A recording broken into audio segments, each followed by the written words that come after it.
Welcome to the Green Vision Summit and Expo in Malta. This is a huge event where we have 3 days full of fantastic speakers covering renewable energy, covering sustainable agriculture, covering sustainable tourism.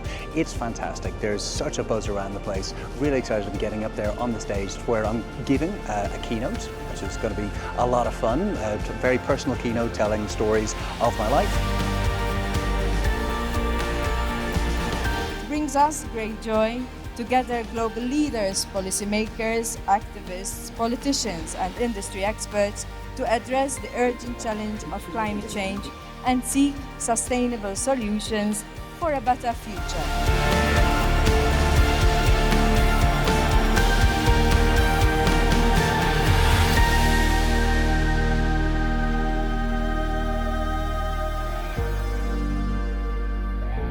And please, round of applause for Chris. Thank you so much. Cool. Oh, it's a very nice picture. Okay, thank you so much. Can everybody hear me all right? Is this microphone working? Yep, good. Okay, brilliant. So, I'm going to start off with a quotation. The question is no longer if, but when. This is not only a necessity and an urgency, it's also an opportunity. The fight against climate change is a common destiny. Tomorrow is too late. Now, I wonder if you know whose words these are. Well, I'll tell you. It is Malta's own Roberta Metsola. And these were the words that she gave at her inaugural address as the President of the European Parliament. But these words were given 2 years ago. And since that time, carbon emissions have gone up by 2.5%. We've hit a world record of 37 billion tonnes. This rate means that since Roberta gave those words, we have suffered 200 times more carbon than the weight of every human being on this planet in terms of our atmospheric carbon emissions. So to reflect on this and to ask the question of, well, what if today is actually too late? We're going to be talking about 5 stories from my own experience and background. Each tells a different reflection on this question. And by the end, I hope you'll understand why I believe that Roberta's words should still be our guiding North Star, our guiding principle, and why despite everything, I still believe that we have a chance, that together we can work and we can solve climate change. So, as I say here in Malta, and I think I've got this one right, untie your hair and bring the oil, which to the non-Maltese amongst us, I believe means strap in. So, the first story begins in China, 2004. So, I had just joined the world of investment banking. I was a more fulsome figure than I am now. But China had just joined the World Trade Organization, and it was booming. I had the opportunity to go on a work trip to Xi'an in Jiangsu province. I was very excited because this was the start of a great journey. For China, it was going to be the new big powerhouse in the world. But when I arrived into Beijing airport, this is what I saw from the window of my airplane. It was pretty toxic, it was pretty horrible, and when I got down onto the ground, it was even worse. But China was lifting 800 million people out of poverty. This was just the cost of doing business, the cost of progress, wasn't it? A couple of days later, I went on a due diligence trip. And we were trying to put together a waste heat production facility at a cement plant in Jiangsu province. At the end of the due diligence trip, we were looking at I saw a roped off area at the bottom of the site. Thought, well, roped off area, guys were trying to shuffle me away from it, I should go and see what's down there. Went in and I saw something that looked very much like this. Not this actual house, but something that was very much like it. It's called a jingzhu, or a nail house. A nail house, so called because it's like the last rusty nail that you're trying to extract from the plank of wood. Now, outside this nail house was a little old lady hanging up her laundry, and I asked, well, obviously this is in the middle of this site. We've got what are you going to do with this little old lady when you're building the waste heat production facility? And one of my guides said, oh, don't worry, we're going to be relocating him. And I said, where? And there were 3 guys, and each of them pointed in different directions. So I went, wow, okay. This has given me a real realization that we can't just grow now and fix it later. Some things, when they're lost, can never come back. So that's the first lesson. Tomorrow's too late to clean up after the party. The second lesson, in the City of London, 2011. Things had gone pretty well for me. 7 years later, I'd had a few promotions. I was now head of desk for a major investment bank in London. But one thing that you can't avoid when you're banking is late nights. And one late night I will never forget. We're sitting down at the end of months of work. We're sitting down at a completion meeting, and we hit a snag. And my office member was saying to me, "Well, sir, excuse me for a minute. I need to go, and I need to make a quick phone call." No, the phone call we'd all made 100 times. It was the phone call that said, "Sorry, I'm not going to make it home for dinner." So let's call my opposite number at the time, Amanda. So as Amanda left the room, I was actually reflecting back on my time in China and wondering, what am I doing here? What is the point of all of this?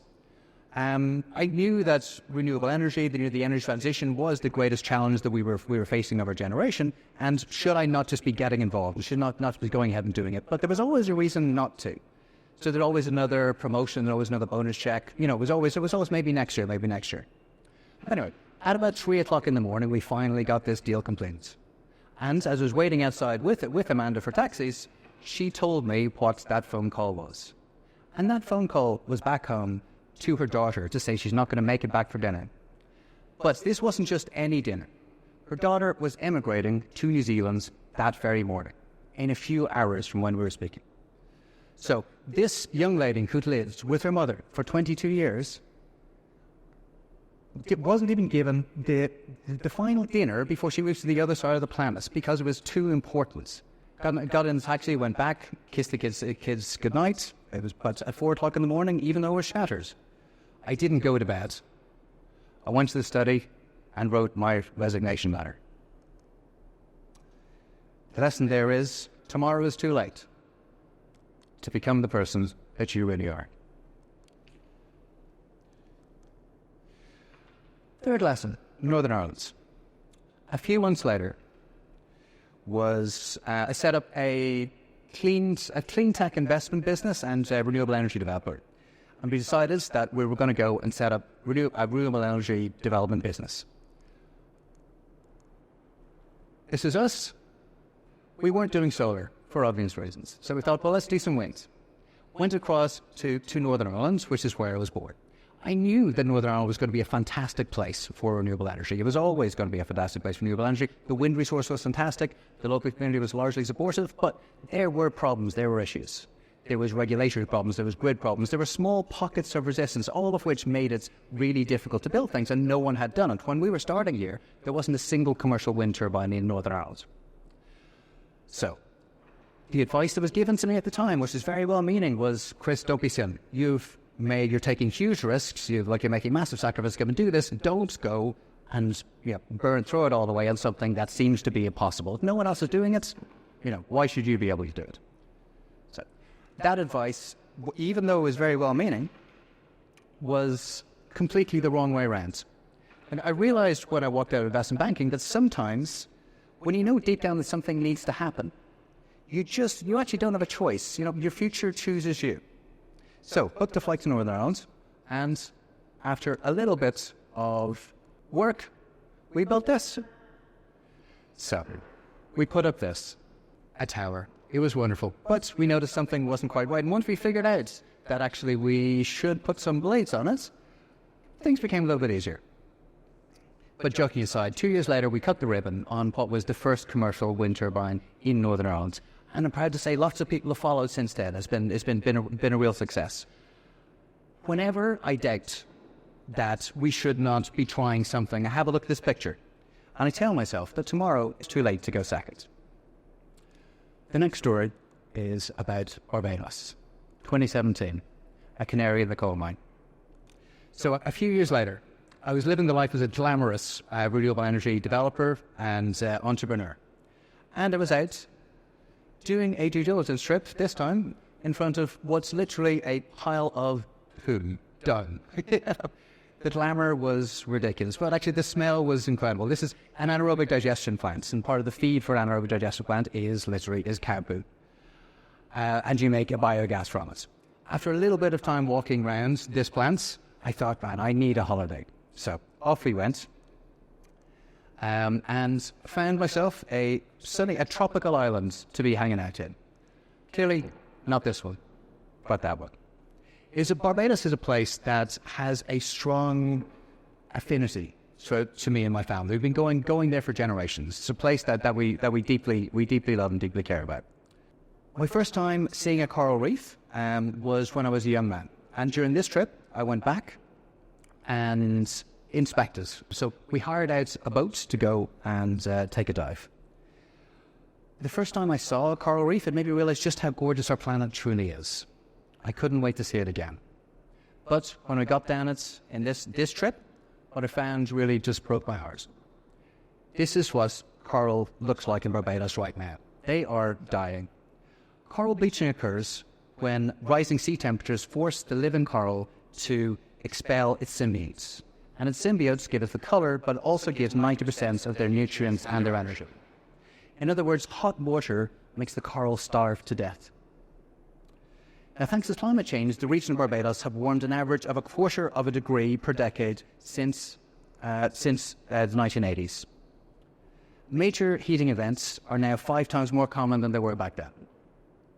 The major bleaching events in 2005, for example, hit around 70% of Barbados' reefs.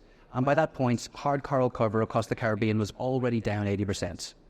The Caribbean is called the canary in the coal mine by ocean scientists because it shows what happens when we hit the point of no return. When enough coral dies, the reef can no longer provide food or shelter for fish or urchins.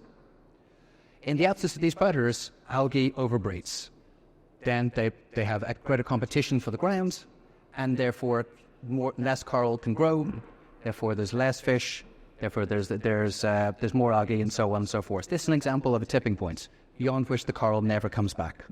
Now, Caribbean corals have probably already reached this tipping point, and the rest of the world isn't far behind. Oceans have absorbed 90% of the rise in atmospheric temperature from global heating so far. 25% of marine life and a full 1 billion humans are dependent upon the world's coral. But climate scientists say that at 1.5 degrees of warming, we're likely to see a 70 to 90% die-off of the world's corals. At 2 degrees, that probability rises to 99%. And once they're gone, they're not coming back. And this is one of 6 climatic tipping points that we risk crossing at 1.5 degrees. So this is the next lesson. Tomorrow is too late to turn back. So the final message was from the Isle of Man in 2022. When I was sitting with friends and family, it was a record year for United Renewables, reflecting on the progress made. We produced more clean energy than ever. But it was also a record year for carbon. Emissions snapped back 6%, the biggest year-on-year increase to over 36 gigatons. The juxtaposition was honestly just depressing. Everything we'd risked, everything we'd done was, for nothing. We were missing something. Why did people just not get it? Well, not everyone's as lucky as you, Dad, said my daughter. You've an MBA from one of the world's top schools. Your teachers were the best of the best. They taught you how to understand this stuff properly. But that knowledge is a great privilege, and it's out of reach of the vast majority of people. Now, any of you as a teenager will understand that kind of bittersweet moment of knowing that your little girl's growing up, and also that she possesses a wisdom that you certainly didn't at her age, but also that you possibly don't even have right now. So it took me a few days, but ultimately she reminded me of a crucial truth. The greatest impact you have as an individual is how you build up others. So at that point I decided I should try and get some messaging out. Now, after decades of running a business, I knew renewables. That was fine. Like, as you say in Malta, and I think I get this right, there's nobody to urinate against your legs. But the idea of starting a podcast filled me with doubt. Would the world's top professors be willing to, and CEOs be willing to join? Would anybody listen? Would it be any good at it? So it was a bit like, starting this first tower. Get the first tower in the air and figure out how to make it turn later. So Conversations on Climate was born to give the world access to MBA-level insight into sustainability completely free. And from the beginning, there were a few people I really wanted to interview. One of them was this gentleman, Professor Alex Evans, a professor at London Business School. Now, I'd read his book, Grow the Pie, a few years before. It was about ESG economics. It was really, I knew it would be absolutely perfect. It's a great book. I sent him an email and I waited. Nothing. Season 1 came and went. Season 2 started. I emailed Alex again and I asked, could you please come on? He got back to me and he said, no, Chris, the podcast is a terrible idea. He argued literally that I shouldn't be interviewing non-climate experts because I risk, and they risk, spreading misinformation. But the whole mission of Conversation on Climate was to bring everyone together across science, economics, psychology, philosophy to try and solve the crisis. My thesis was that no discipline can be doing this alone. We need to talk to everyone. We need to bring everybody into the church. Now, eventually, after much back and forth, Alex did come on. It was a great conversation. Now, fast forward to February this year. We're deep into season 3, and it's a great success. We're at nearly 50 episodes. We've had 3.5 million views on YouTube alone. We've had lots of success on the audio platforms and the short form. Like we've touched and reached out to millions of people. So we're providing kind of business school level climate insight for free to anyone with an internet connection. That's great. Then I got a new message from Alex out of the blue. He was writing a new book, and it was about misinformation. Now, thankfully, we don't feature, so this is a relief. I read it as fantastic, but I also remembered our first conversation where he said he thought our podcast risked becoming misinformation too, and I wondered what he's saying now. So I asked him back on what else was going to do. He became our first ever repeat guest.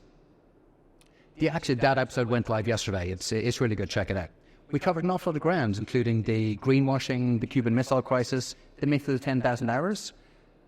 Yeah, it was kind of depressing for me. The 10,000 hours myth, Malcolm Gladwell, do something for 10,000 hours and you become good at it. It's a myth. It isn't actually true. So I will never be a concert pianist, which is sad for me. But the most meaningful part of this conversation actually came at the end, where the cameras went off, he unplugged his mic, and he leant forward and he said sincerely, thank you. So, wow, that was great. He gets us. So, the final lesson is, it's never too late to lift up others. But before I finish, I want to address 2 common myths about the future. And with apologies, I'm about to butcher another couple of Maltese idioms. The first is this phrase, which I believe means, do not prepare the sauce until you catch the fish. Now, this in a climate context means don't do anything now because new technology will come along and you'll be able to sort it out later. So that might be fusion, it might be carbon removal, it might be space mirrors, it might be whatever. But to take a fusion as an example, fusion has been 10 years away from now for decades. It's something it's a continual cycle of hopium in and around fusion, and honestly, we don't have another 10 years to wait, even if it was coming. The second is this idiom, which means, I believe quite literally, now the cow has shat, which suggests that if it's already too late, we should just not bother, because it's already too late. Why would you waste your energy? But both of these attitudes are mistaken, to my mind. The moment to act is neither away in the future nor already in the past. The moment to act is right now. But don't just take my word for it. The IEA's Net Zero Pathway Report last year gave us a narrow but feasible pathway remains for 1.5 degrees. And, this is it. There's nothing weird or wonderful in it. It's a whole bunch of technologies that we know what to do with that we just need to be building out at pace. Now, they do warn we need to massively increase our political will, our political ambition, and we need to be working on a lot of systems. But to be honest, I don't need the IEA to be telling me that we can do this, because at every stage of my journey, I've seen it happen. I can remember the story about the smog and the nail house in China. Well, when China entered the WTO in 2001, China was at 2.5% renewable penetration for the country. Now, we're up to 43%. That is 3 times the pace of renewable deployment than the USA. They're going to hit their 1.37 terawatts target 5 years early. And recent reports suggest that we're perhaps peaking in 2024 for emissions in climate, and that is absolutely remarkable. The second story says about United Renewables. Since we started, we've got more than 35 energised projects around the world of various shapes and sizes. There's 20 more in the pipeline. And when we started out, we were talking in terms of kilowatts, and now we're talking in terms of gigawatts. It's possible. Third, in Northern Ireland, when we started, as I mentioned, there was no renewable energy to speak of. Now, around 50% of all electricity generated in the region is from renewable energy, and 85% of that is wind. If you build it, you can really make a difference.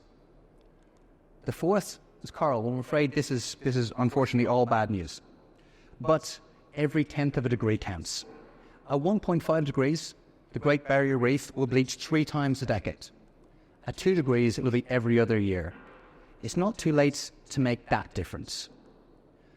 And finally, after just 18 months of launching Conversation on Climate, I was invited to speak at the annual conference of the IMF and the World Bank in Marrakesh last year, October, where I got to give an address to 2,000 of the world's change makers. And the message I gave was, hurry it up. When we find our voice, the world listens.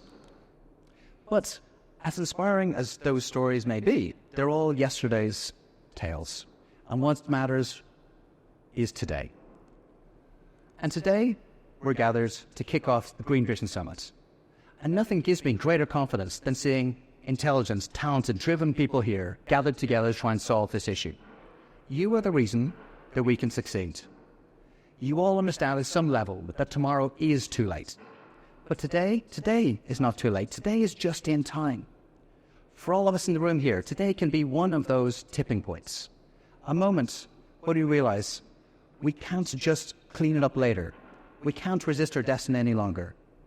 And we mustn't think we can leave it to somebody else. It has to be today, and it has to be here. Thank you.